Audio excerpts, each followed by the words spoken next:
Reformar a casa, apartamento ou loja, fazer um novo escritório, pensar num projeto diferente para onde você vive ou trabalha. Para realizar é preciso planejar, botar no papel e mãos à obra. No Rio e na cidade do Porto, a SMA Arquitetura e Design e a Polímer são as suas parceiras para isso. Envie um e-mail para sma.arquitetos@gmail.com ou ligue 021 964330280 e faremos o melhor com o orçamento ideal para você. SMA Arquitetura e Design e Polímer, juntas e em qualquer distância para atender. Alô, turma, tudo bem? Friozinho, né? Chovendo, o tempo mudou. Então hoje a gente está mais quieto do que nunca, dentro de casa. Eu vou trazer aqui um tema que eu vou abordar com vocês e eu quero iniciar pedindo desculpas aos mais jovens. Eu acho que você já teve ou tem na sua família aquele tio ou avô, até mesmo seu pai, que às vezes senta e lembra. Me lembro meu pai, que era torcedor do Botafogo, né? Que dizia da história do Garrincha, do Quarentinha, do Amarildo, enfim, falava muito do Botafogo. Eu tive um cachorro que se chamava Fischer, que foi um centroavante que o Botafogo teve em 1974. A gente tinha essa relação, né? Muito próxima a histórias que meu pai contava, amigos do meu pai, vascaínos, outros flamenguistas. A gente ouvia muita história do passado e aquilo me trouxe sempre um embasamento, e eu pensava assim, poxa, eu queria tanto que o futebol que eu fosse ver fosse um futebol desse nível, e eu tive sorte em épocas diferentes. Eu estou falando isso pedindo desculpa aos jovens, porque as nossas referências sempre são referências mais antigas, né? E eu estava pensando numa situação aqui, em 50 anos de vida, vamos colocar aí em 40 pensando futebol, analisando futebol como realmente alguém que entende, eu poucas vezes vi, eu estava fazendo esse exercício, o Vasco ser um clube de contratar grandes jogadores, fazer grandes contratações. Talvez, se você for botar aqui, a grande contratação do Vasco até final dos anos 80 foi o Bebeto, que era um grande atacante, um jogador espetacular e que era do rival. E o Vasco foi lá na federação, para quem não conhece a história, mais uma vez eu peço desculpa aos jovens, mas eu acho que é uma lembrança legal. Vá lá na internet, faça uma pesquisa, você vai ver, o Vasco depositou um dinheiro, à época você depositava um dinheiro e contratava um jogador desse naipe. Mas dali para frente, fazendo um exercício de memória, das grandes campanhas do Vasco, do tricampeonato de 92, 93, 94, talvez o Ricardo Rocha em 94 tenha sido um jogador grande que o Vasco trouxe, o Denner, que jogou pouco tempo no Vasco, foi também uma contratação, não vultosa, mas era um bom jogador, era um ótimo jogador, que realmente era já tido e havido como um futuro craque. O Vasco trouxe o Luizinho, que tinha sido campeão no Botafogo e veio para cá. E aí depois você passa, em 97, o time campeão brasileiro, não teve nenhuma grande contratação. Mauro Galvão, que era um zagueiro que já havia ganho títulos no Grêmio, no Inter, veio do Bangu, né? O Mauro Galvão jogou no Bangu.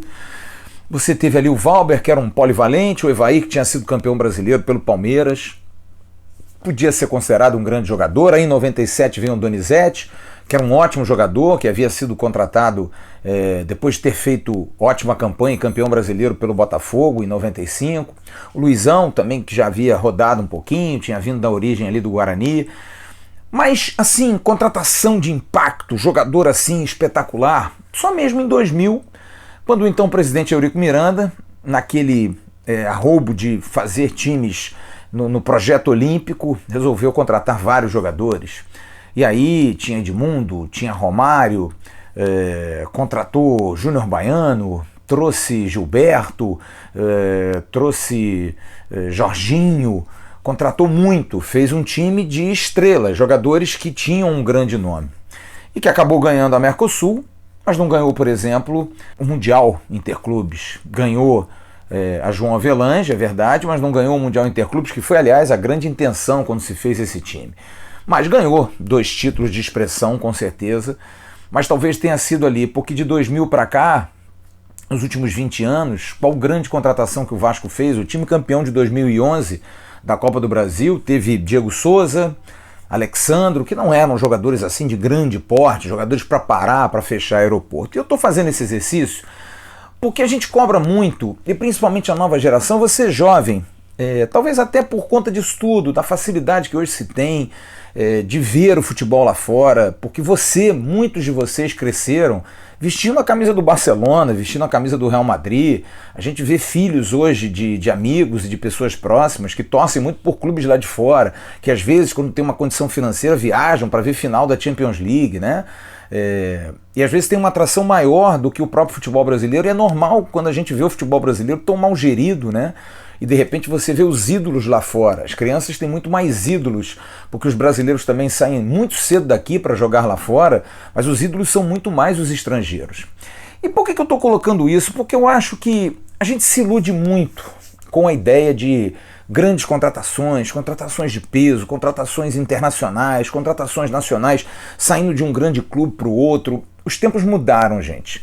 Tirando aí clubes que vivem momentos esporádicos bons financeiros, que outrora tem aí um patrocínio, como o Palmeiras, ou então o rival que vende 4, 5 jogadores, né? Ou o Grêmio, que consegue vender alguns jogadores, mas mesmo assim é campeão, formando uma equipe com jogadores emprestados, com Cortez na lateral esquerda, com Jael de centroavante. Eu chego à conclusão que a gente precisa pensar diferente, porque o Vasco sempre teve, na sua história, a cabeça de formar equipes com a sua base. Eu ontem vi a entrevista coletiva do Carlos Brasil, o gerente de base do Vasco, e gostei muito do que ele disse em relação à ideia de captação, de buscar um moleque que entenda o Vasco. O projeto DNA Vasco, que é a questão do menino estudar a história do Vasco, eu acho que isso forma. Veja, eu estou aqui fazendo uma sugestão, o especial do Barcelona, que está no Netflix. Você vê ali a formação de todos os meninos, o Sérgio Roberto, o próprio Messi, o Busquets, o Piqué, todos jogadores jovens que saíram ali da base do Barcelona. Agora, você poderia perguntar, poxa, mas base só sustenta? Claro que não. Mas acho que tem uma coisa muito interessante, que quando você tem chance de fazer uma contratação grande, tudo bem, você pode contratar um ou outro jogador. Mas acho que a contratação de meia confecção, como a gente diz, o jogador jovem de 21, 22 anos, vale a pena muito você garimpar. Vale demais. Eu dei um exemplo recente do Rômulo Volante, que foi campeão da Copa do Brasil com o Vasco e que veio do Central de Caruaru, de Pernambuco. Você via Nasa e Odivan. Quando que hoje um torcedor do Vasco vai aceitar que o Vasco tem um reforço, um zagueiro do Americano e um meia do Madureira? Donato, quando veio para o Vasco, veio do América, caros amigos. O Vasco contrataria algum jogador do América hoje? Não contrataria. O Vasco contratou o Marco Júnior do Bangu. Não deu certo? Não é um jogador assim tão ruim. Fez gols importantes ano passado contra o Atlético Mineiro, contra o Goiás. É um craque? Não é. Mas é um jogador talvez barato, dentro desse perfil. E não é pensar pequeno. Eu acho que primeiro é pensar com a história, porque sempre foi assim. Segundo é você prestigiar a base. E terceiro, é você ser inteligente, porque esse perfil sempre deu certo no Vasco. Ah, Flávio, mas você acha então melhor não contratar ninguém? Não acho. Acho que o Vasco, por exemplo, fez bem em manter o Fred Guarim. Eu acho que o Guarim é um grande nome. O Cano é um bom centroavante que tem uma fama. Estava entre os 5 maiores artilheiros do mundo na última temporada. Valeu o investimento, foi bom o investimento. Então eu acho que pensar estrategicamente em valorizar a base é muito importante, porque além disso, além de ser algo tradicional e que sempre deu certo a vida toda, é o ativo nosso. Que também é outra coisa que a gente tem que parar de sonhar, achar que não deve vender a sua base. Acho que tem que vender, acho que precisa vender. Nós vivemos num país de terceiro mundo, a necessidade da nossa moeda, está aí o dólar estourando a 6 quase. Então a gente tem que pensar que nós vivemos num país em que a nossa moeda ela é muito ruim. Então, em função disso, tem que vender. Ah, nós vamos esperar para vender um jogador por milhões? Não vai vender mais, gente. Ninguém, depois desse problema que hoje nós estamos vivendo, todo mundo em casa, da pandemia, ninguém vai fazer mais investimentos gigantescos, não vai. Pode ter certeza, talvez um ou outro. Eles vão vir buscar jogadores menores e aí eu quero defender isso.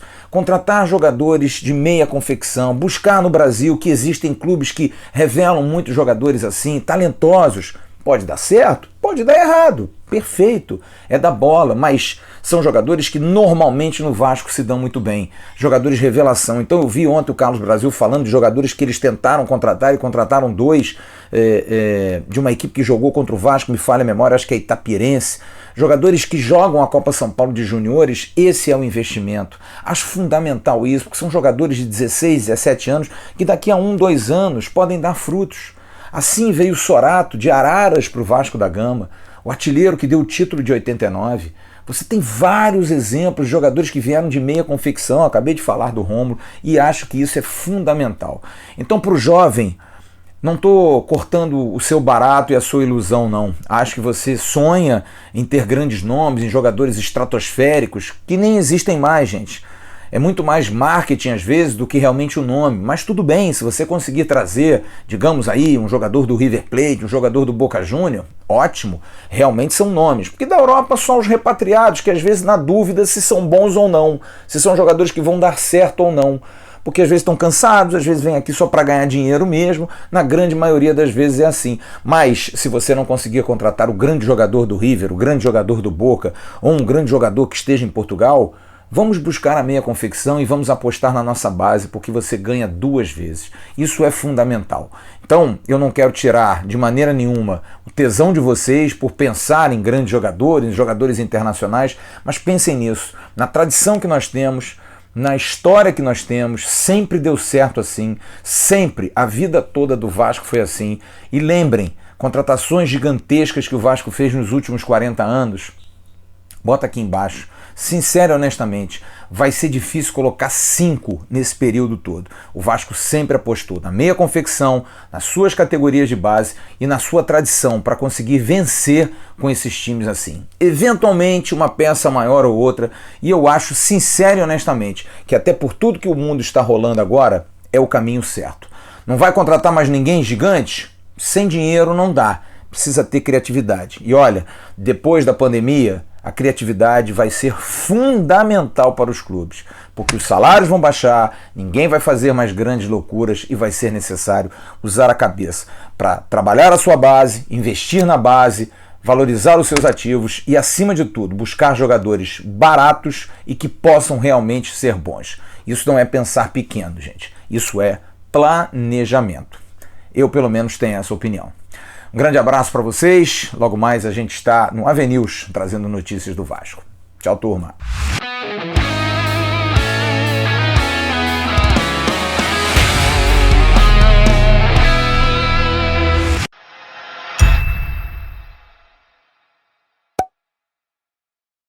Atenção, vascaínos. Ao Vasco nada. Tudo! Então como é que é? Casaca, casaca, casaca, casaca, casaca.